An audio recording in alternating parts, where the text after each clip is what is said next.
नमस्कार मित्रों, आज मैं जिस शख्सियत की बात कर रहा हूँ उस शख्सियत का जन्मदिन जो है न केवल भारत में, न केवल हमारे पूरे उपमहाद्वीप में, बल्कि विश्व के अनेक देशों में विशेष समारोहों के साथ मनाया जाता है। और कुछ लोग ये मानते हैं कि ये अवतार थे और कुछ लोग ये मानते हैं कि एक इंसान थे। दोनों तरह के रूपों में बिल्कुल गज़ब की शख्सियत। आप जिस भी दृष्टिकोण से, जिस नज़रिए से भी इनको पढ़ने का, इनको देखने का, इनको समझने का, इनको आत्मसात करने का प्रयास करोगे, आपको नए नए पन्ने वैचारिकता के खुलते हुए दिखाई देंगे। बहुत ज़्यादा, इतना वसी, इतना विशाल चित्रण किसी एक पात्र को लेकर नहीं हुआ। और ये मिथकीय पात्र के रूप में भी, वास्तविक पात्र के रूप में भी, ऐतिहासिक पात्र के रूप में भी और रचना प्रक्रिया के मुख्य नायक के रूप में भी हमारे सामने कदम कदम पर छाए जाते रहे। और कभी आप वृंदावन जाएं तो मित्रों, बड़ी गज़ब की बात लगती है कि वहाँ वृंदावन और मथुरा की कल्चर आम आदमी की भी अलग अलग है। मथुरा में अगर रिक्शा वाले ने आगे जाने वाले राहगीरों को एक तरफ हटने का इशारा भी करना हो तो वो जय श्री कृष्णा एक तरफ, भाई जय श्री कृष्णा एक तरफ, तो कृष्ण के नाम के बिना वो बात नहीं करता। उसके कुछ किलोमीटर आगे वृंदावन चले जाइए, वृंदावन में कृष्ण का नाम लेवा कोई नहीं है। वहाँ सिर्फ राधे राधे राधे राधे राधे राधे एक तरफ हट जा भाई, राधे राधे एक तरफ हट जा भाई। तो ये आपको आवाज़ें मिलेंगी। तो कैसे कृष्ण और राधा, या जो कृष्ण का जो जीवन दर्शन है पूरा का पूरा, वो हमारे परिवेश का हिस्सा बना हुआ है और इतने व्यापक पैमाने पर कि उसको नापना कई बार संभव नहीं लगता। मित्रों, कभी आपने गौर से, संवेदनशीलता के साथ कृष्ण को समझना हो, मैं आपको किसी ग्रंथ का हवाला नहीं दे रहा, मैं आपको साहित्य कृति का हवाला देकर कहना चाहता हूँ। मेरा विनम्र आग्रह है धर्मवीर भारती की है कनुप्रिया और अंधा युग। उन दोनों में आप पढ़िए। कनुप्रिया का जो आप पढ़ेंगे आपको लगेगा कृष्ण के स्वरूप कितने फैले हुए हैं, कितना विशाल कैनवस है। उसमें एक कविता है, शायद तीसरी कविता है, मंत्र पड़े बाण से, उसमें एक पंक्ति आती है, मंत्र पड़े बाण से तुम तो छूट गए कणों।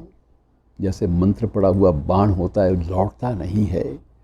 तो उसके जाने को, उसके वृंदावन से जो गमन है उसका उल्लेख करते हुए राधा ये पंक्ति कहती है कि मंत्र पड़े बाण से तुम तो छूट गए करूं, रह गई मैं केवल कांपती प्रत्यंचा सी।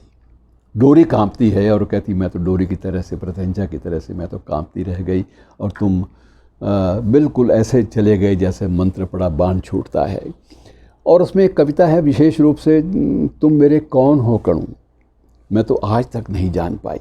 और इस कविता में राधा ने उसके अलग अलग रूपों को जिया है और राधा के माध्यम से धर्मवीर भारती ने सामान्य जन को भी उस जीवन के विभिन्न धरातलों पर आम आदमी को जीने के लिए प्रेरित किया है, आम आदमी को जीने के लिए आकर्षित किया है। और आप समझते हैं कि ये कितना वसी है। मित्रों, सबसे बड़ी बात है जब कृष्ण का अध्ययन करते हैं, गहन अध्ययन तो बहुत बड़ी बात है। इसमें मैं और आप एक आधा एपिसोड में इन बातों को समाप्त नहीं कर पाएंगे, लेकिन वैचारिकता देखिए। जितने भी वैष्णव संप्रदाय में स्कूल ऑफ थॉट रहे हैं, वैचारिक स्कूल रहे हैं, उनमें अद्वैतवाद, एक द्वैताद्वैतवाद, एक विशिष्टाद्वैतवाद और एक द्वैतवाद, ये चारों अलग अलग हैं और चारों के अलग अलग स्कूल हैं। चारों ने अलग अलग अपने अपने नज़रिए से, परस्पर विरोधी नज़रियों से कृष्ण को याद किया है और उसका उल्लेख किया है, उसका विश्लेषण किया है। मित्रों, जब भी कृष्ण का अध्ययन करते हैं तो 4-5 पात्र अनायास ही मस्तिष्क में आ जाते हैं। राधा के बाद की बात है, तो राधा के बाद जो 4 पात्र सामने आते हैं उनमें सबसे पहले सूरदास आते हैं। अब सूरदास जन्मांध थे, जन्मांध होते हुए भी जो कृष्ण की बाल लीलाओं के बारे में और कृष्ण के विभिन्न स्वरूपों के बारे में जो वर्णन वो दे गए, वो जन जन की श्रुति बन गया और जन जन की ज़बान पे चढ़ गया। मैया मोरी मैं नहीं माखन खायो हो। तो ऐसे कितने ही गीत हैं जिनको गाने वालों की संख्या भी अपरिमित है, जिन पर नाचने वालों की संख्या भी अपरिमित है और जिन पर नृत्य की विभिन्न मुद्राओं में प्रस्तुतिकरण करने वाले शास्त्रीय नर्तकों की संख्या भी अपरिमित है। और हैरानी होती है कि एक अंधे होते हुए उन्होंने कैसे एक सूक्ष्म संवेदनाओं को पकड़ लिया। और इसी तरह से आगे, थोड़ा सा आगे चलिए, क्योंकि ये सिलसिला बहुत लंबा है, इसमें ज़्यादा हम विचार नहीं कर पाएंगे। मीरा को देख लीजिए, राज परिवार की, राज घराने की मीरा, और कृष्ण के प्रेम में इतनी समर्पित कि मेरे तो गिरधर गोपाल दूसरो ना कोई, मैंने लियो गोविंद मोल, और ऐसी कविताएं। और उसके बाद तीव्र उत्कट इच्छा देखी उससे मिलन की, कि जब वो कहती है जो मैं ऐसा जानती कि प्रीत किए दुख होए, कि जो मैं ऐसा जानती प्रीत किए दुख होए, तो नगर ढिंढोरा पीटती रे प्रीत करो ना कोई।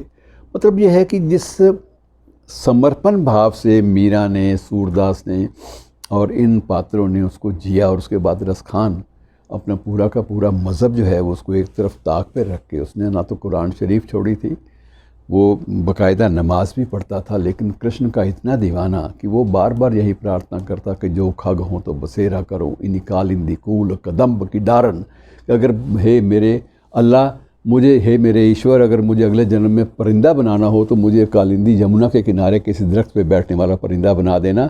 वो इतना समर्पित है कि वो सब कुछ भूल के कृष्ण के प्रेम में दीवाना हो जाता है। और उसके बाद इस्कॉन जैसी संस्थाएं जो कृष्ण के संदेश को विश्व भर में प्रचारित कर रही हैं और व्याख्यायित कर रही हैं, ऐसे बहुत सारे प्रसंग हैं मित्रों। उसके बाद द्वारिका का है, फिर मथुरा का है, फिर कितने ही प्रसंग हैं जिनमें एक एक प्रसंग की व्याख्या के लिए पूरा का पूरा जन्म लोगों ने खर्च किया है और फिर भी वो पूरा नहीं कर पाए।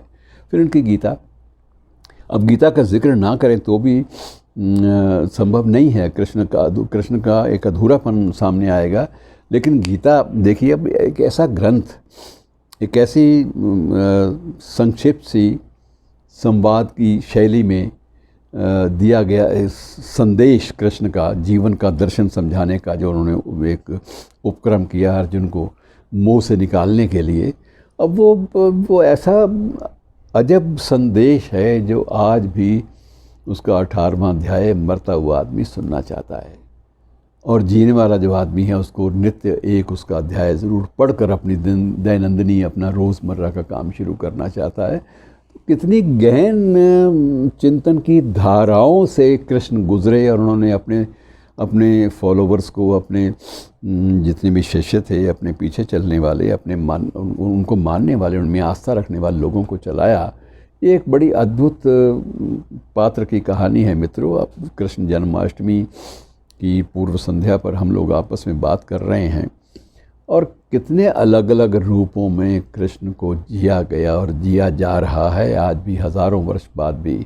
इस बात का अनुमान आप लगाइए और मैं भी लगाऊंगा, और अनुमान में भी एक रस है मित्रों। शुक्रिया।